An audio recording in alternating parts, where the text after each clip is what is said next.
Alright, welcome to another part of my World Cup preview series. Now we're going to talk about the final team in Group B, Greece. Greece will be facing South Korea in their first game. Greece, of course, qualified from Europe. They're actually one of the last teams to qualify. They came second in their group, behind Switzerland, and they needed a playoff with Ukraine to qualify for this World Cup, and they narrowly got through. It was 0-0 in Athens and 1-0 away from home. They beat them to qualify. So they did alright. They weren't too impressive. The rest of the group, the qualifying group, they were not that great. It was Moldova, Luxembourg, two minnows, and Latvia and Israel. Not really the best teams either, so quite a good draw for them. They missed the last World Cup 2006, but they're here again. Of course, the World Cup, they haven't really done a whole lot since 1994. This is the first time they've qualified. So back then they were the Whipping Boys. They were in a group with Nigeria, Bulgaria, and Argentina. It was a very strong group, and they lost all three games, not scoring a single goal. And ever since, Greece has not really been a powerhouse, considered really a powerhouse in Europe at all, until, of course, that shock win they had in Europe 2004, when all of a sudden they became European champions. People still don't know how the hell that happened, but it happened. If anyone put money on Greece winning the European champions, they're probably a millionaire right now. But yeah, that was an insane tournament. The point is, Greece right now they have a decent team, but nothing more, and that was basically the expectation of Euro 2004. And they were in the group with Spain and Portugal. People were like, "Well, Spain and Portugal, they won't be able to defeat them." Well, they managed to get through, and they managed to get to the final, and they managed to win it. And they won a lot of games 1-0. With Angelos Charisteas as their striker, who did very well at that point. He now plays in Nuremberg. He's still in the squad, so we'll be seeing him again. He's very good in the air. He's physically strong. But yeah, what was amazing about that Greek team was that they just played so consistently with such composure and confidence. It was unreal, actually, and they really overachieved. They outperformed themselves.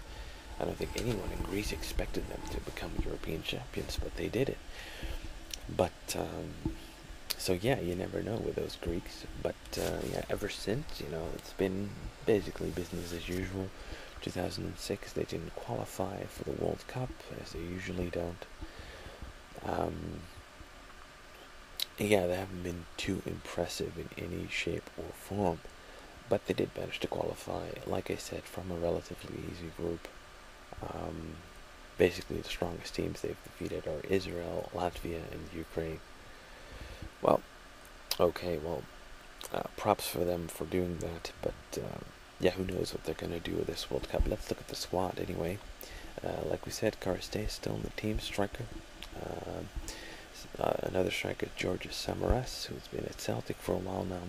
He's been, yeah, a consistent player for Greece, and it's not a bad player at all. So he might score a goal here and there.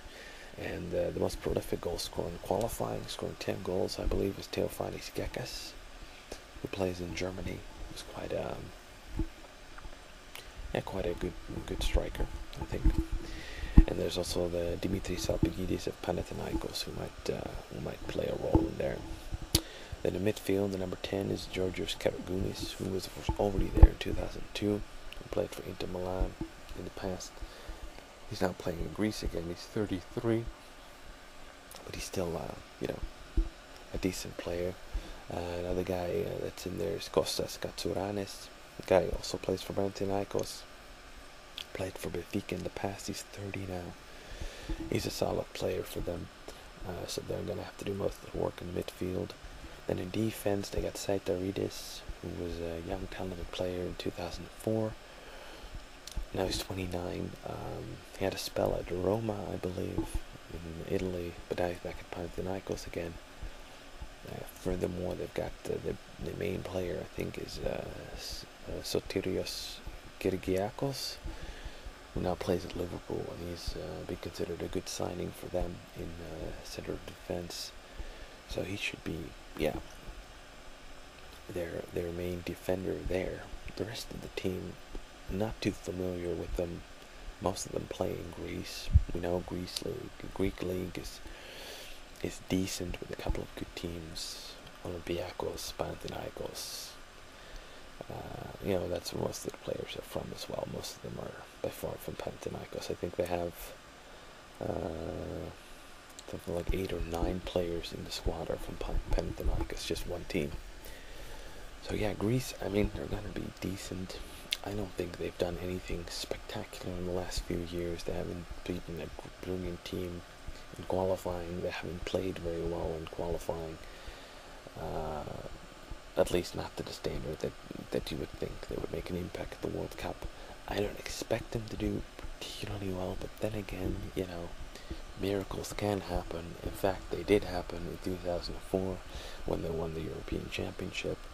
So ever since, you're always wary to write off Greece because who knows what might happen.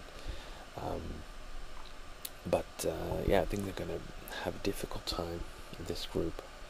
Argentina is going to be too good, but against Nigeria and South Korea, well, if they can get the confidence and the composure that they had in 2004, they could make it out of the group.